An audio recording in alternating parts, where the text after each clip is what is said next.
ودلوقتي معانا احمد وهبة وعمر المحبة قاموا من على الترابيزات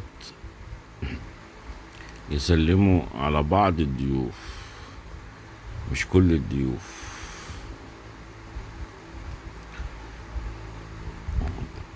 طبعا في ودي الشاشة العريضة بقى اللي موجودة في الايفنت.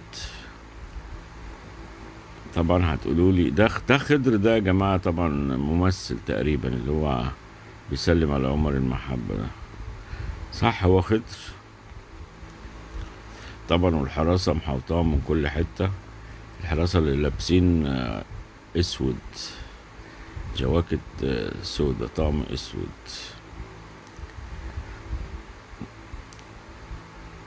وطبعا الميوزك شغال، فمش قادرين نجيب الصوت عشان حقوق طبع والنشر، لان ميكسر اللي شغال. ادي احمد وهبة، طبعا زحمة كتير زي ما انتوا شايفين. وعمر المحبة طبعا ملاصق لأحمد وهبة دائما.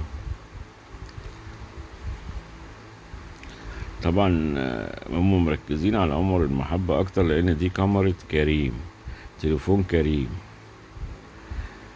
فطبعا كريم من مشرفين عمر المحبة. متعرفوش عمر المحبة ده أردني، فلسطيني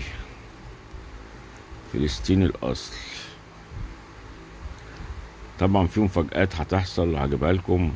هجيب لكم سيدة وهي بتتصور مع عمر المحبة، مع عمر المحبة ولا أحمد وهبة، وبستهم هما الاتنين. بوسة تاريخية، هتعتبر بوسة تاريخية،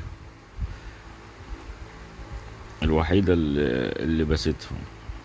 طبعا النساء بيتصوروا مع أحمد وهبة، وتشوفوا نظرات عمر المحبة. طبعا واحدة تانية طبعا جاية تتصور.